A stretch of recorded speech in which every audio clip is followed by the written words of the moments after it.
Present game changer కోసం చాలా మంది వెయిట్ చేస్తున్నారు. ఇప్పుడు నెక్స్ట్ రాబోయేది గేమ్ చేంజర్ కాదు, సౌండ్ చేంజర్ అంటూ అటు తమన్ అయితే ఒక ట్వీట్ చేయడం, ఒకటేం కర్మ చాలా ట్వీట్స్ పెట్టారు.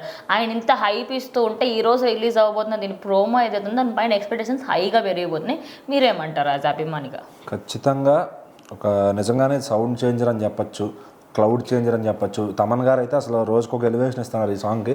ఎందుకంటే ఆయన ఎంతో ఇష్టపడితే తప్ప అంత డ్యూటీ చేయరనమాట ట్విట్టర్లో. సో అంతకుముందు ఆ కుర్చీని మడతపెట్టే సాంగ్కి అంత డ్యూటీ చేశారు ఆయన. సో అది ఏ రేంజ్లో బాగా క్లిక్ అయిందో, అది ఎంత రీచ్ అయిందో, అమెజాన్ టాప్లో ఉంది 2024లో. సో ఖచ్చితంగా ఈ సాంగ్ కూడా నెక్స్ట్ తెలుగు, తమిళ్, హిందీ మన పాన్ ఇండియానే కాకుండా ఇంగ్లీష్లో వర్షన్లో కూడా వస్తుంది. కాబట్టి ఖచ్చితంగా గ్లోబల్ లెవెల్లో అంటే అక్కడ ఆడియన్స్ కూడా కనెక్ట్ అయ్యి, లాస్ట్ టైం ఎట్లా అయితే నాటు అనేది ఇంగ్లీష్ ఆడియన్స్ కనెక్ట్ అయిందో, ఈ డోప్ అనేది కూడా ఇంటర్నేషనల్ ఆడియన్స్కి ఖచ్చితంగా కనెక్ట్ అవుతుంది.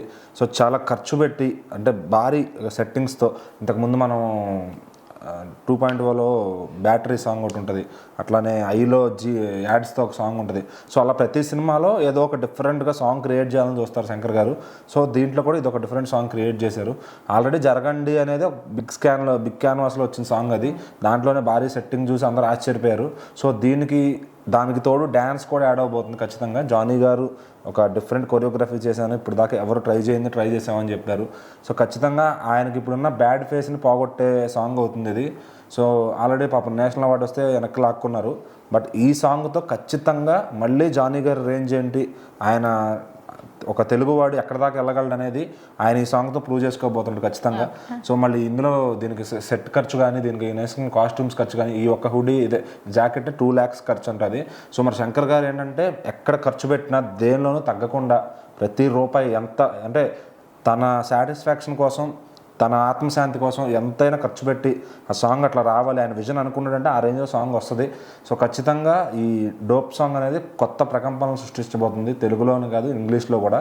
సో ఖచ్చితంగా 21st ఈ సాంగ్ రానుందనమాట. ఎలా ఉండబోతుంది ఏంటి అని చాలా అంచనాలు ఉన్నాయి ఫ్యాన్స్ అందరిలో కూడా.